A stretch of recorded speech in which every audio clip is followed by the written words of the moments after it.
President Donald Trump is responding after former FBI Director Andrew McCabe's interview on 60 Minutes. Now, McCabe says he believes he was fired because he opened up 2 investigations against the president. One investigation focused on allegations that Trump obstructed justice when he fired then FBI Director James Comey. The second wanted to determine whether or not Trump was acting on behalf of the Russian government. Now, McCabe claims President Trump believed Russian President Vladimir Putin over his own intelligence officials. So I have to bring in our 360 View panel, political analyst and Huffington Post contributor Earl Ofari Hutchinson and GOP strategist Salvator La Mastra. Thank you so much for joining me.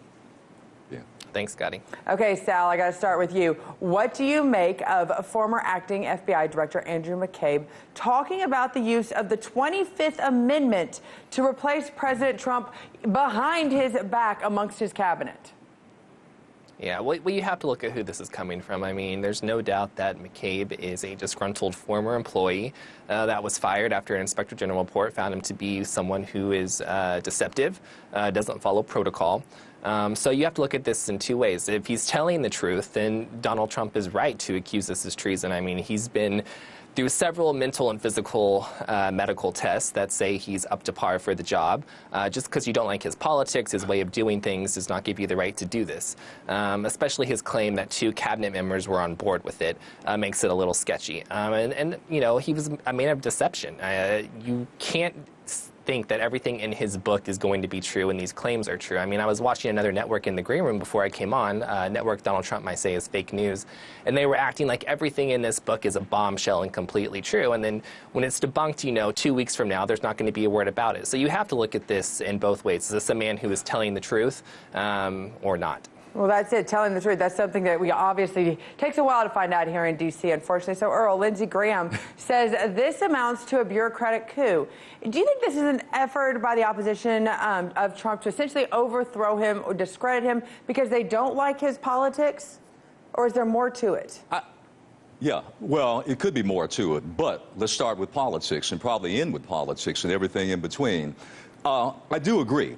Politics, you cannot separate it. It overlays everything. Obviously, you have Democrats, we know that many of them do not like Trump's politics. You had Elizabeth Warren, who did just recently say, maybe we should look at the 25th Amendment. Maybe he's not mentally stable. Maybe he is incompetent. You've got allegedly two cabinet members that said the same thing.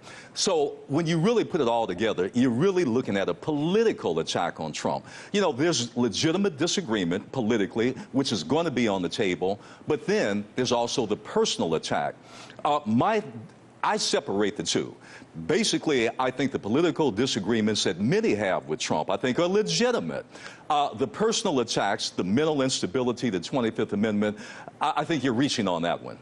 Well, that's the thing, Earl. We're 2 years to the next election, so right now, does not all of this chaos, if anything, help the Democrats instead of necessarily starting impeachment hearings? Is it not better to have him continue to have this type of chaos in the White House so the Democrats can say, see, we can do better than that while we know they're already out on the campaign trail? Well, the Democrats are doing that anyway, and they're going to continue to do that, and it's going to escalate. You know, let's face it, this is only February, the beginning of 2019. We still have over a year and a half until the presidential election, November 2020. So you're going to see a lot more of this, a lot more tossed around about quotes, Trump's quote-unquote mental incapacity, instability, and incompetence. You're going to hear a lot more of that. But at the end of the day, we have to look at one thing. Trump is a president. You've got Democrats, a lot of them that are lining up to run against him. They're going to have to do a lot better than just reach for a 25th Amendment. And it's going to have to be something that's going to resonate politically. Well, that's great. And Sal, I have to ask you, you were around during the campaign. You've also definitely stayed just on the outside looking in. Why is it that every single person that leaves the Trump administration, whether they're fired or they resign, either writes a book or decides to make their headways on cable news network, and it's always about bashing something that was a part of the administration? Why does this seem to be the track record? Because very few come out and say they actually liked their time in office. They need to make some money. And the money right now is in bashing Donald Trump. I mean, you're not going to get on most of the cable news networks if you're going to say something good about Donald Trump. That's not the narrative they're pushing. I watched, like I said, in the green room, it was just nonstop 30 minutes of just pure bashing Donald Trump. It sounded like we lived in, the apocalypse, the way the country is going. And the fact is the country's doing quite well. And so pushing these things about mental instability, the 20th Amendment, it's not going to resonate with most voters, because most voters who voted in 2016 are doing a lot better than they were a couple of years ago. Well, Earl, Sal, thank you for having a very respectful conversation about something that I know you two might not necessarily agree on, but in the end we found something we could. Thank you very much for joining us. Thank you. Hey YouTube, thanks for checking out our channel. We hope you enjoyed the video. We have tons of content for you just like this. For more of RT America's one-of-a-kind news and analysis, be sure to subscribe and never stop questioning more.